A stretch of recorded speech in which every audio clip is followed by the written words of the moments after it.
Here's a question. Could you live a good life being nearly sober?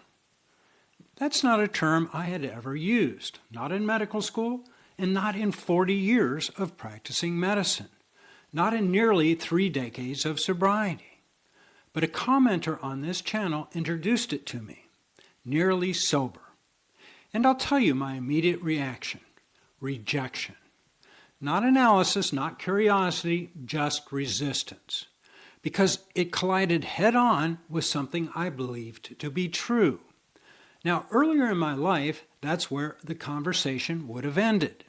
I would have dismissed it, argued against it, maybe even ridiculed it. But something changes over time if you allow it to. You begin to notice that the ideas you tend to resist the most are often the ones worth revisiting. So, instead of discarding it, I did something different. I set it aside.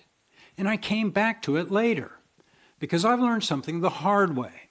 The first time you hear an idea is often the worst time to evaluate it.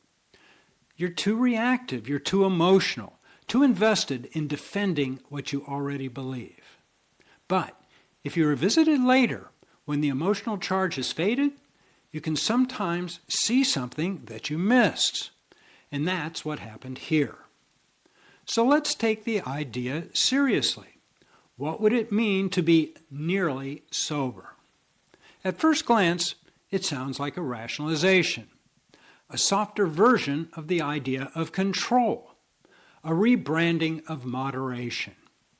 And for many people, that's exactly what it is. Because if you struggled with alcohol the way I did, you've already run that experiment. You've tried to drink a little. You've tried to control it. You've tried to set rules. And for people like me, those rules do not hold. Because the moment alcohol enters my system, something changes. A switch flips.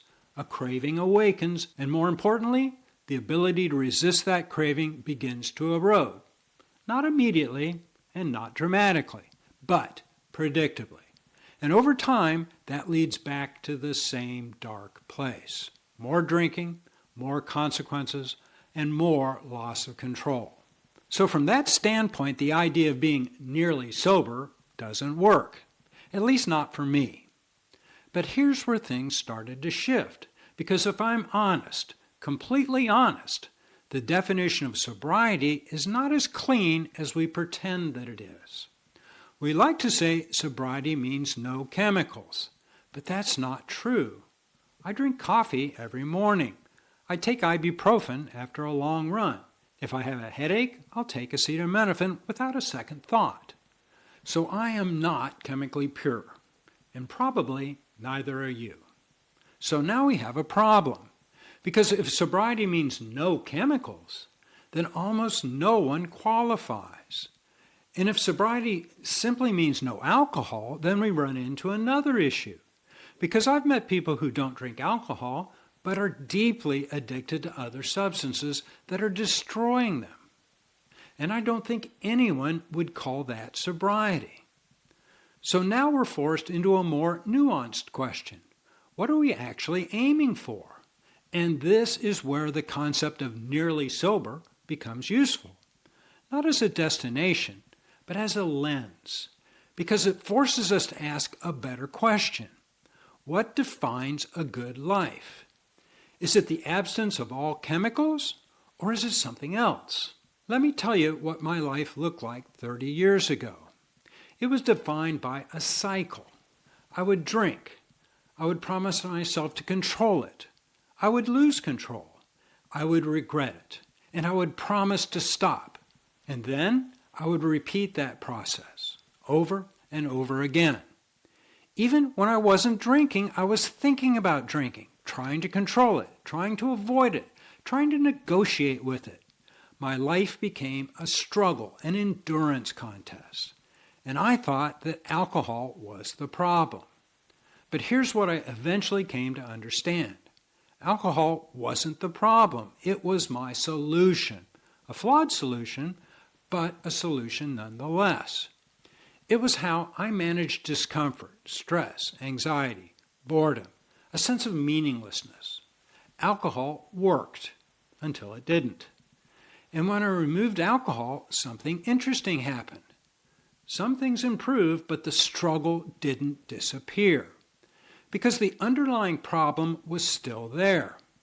I hadn't learned to live without escaping. That required a different kind of work, learning how to tolerate discomfort, learning how to experience life without trying to chemically control it, learning how to build meaning instead of anesthetizing the lack of it. And that's when the real shift occurred, because my life stopped being a struggle for survival and started becoming an effort towards something.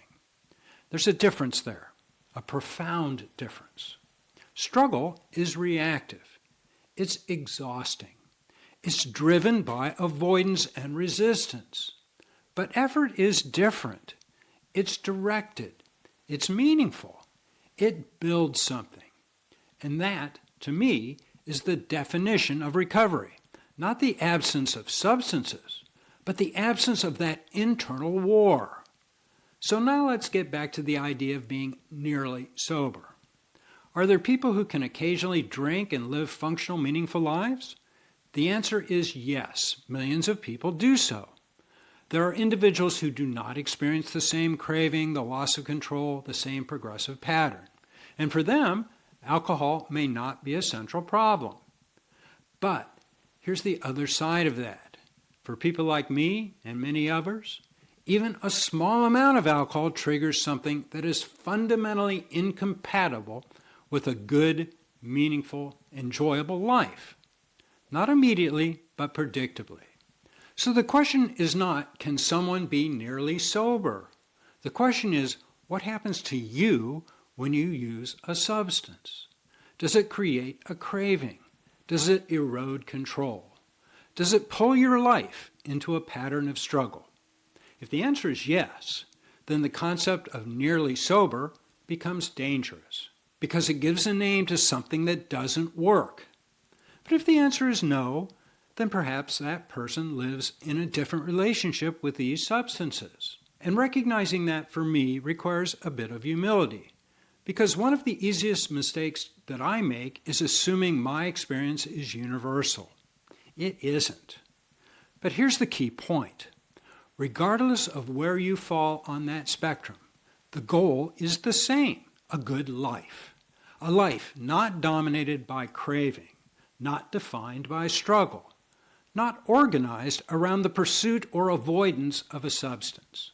And when you frame it in that way, the definitions start to matter less, because what you're really measuring is not what goes into your body, but what happens to your life as a result. So in a strange way, I have to thank that commenter, because nearly sober is not a term I would use to describe myself.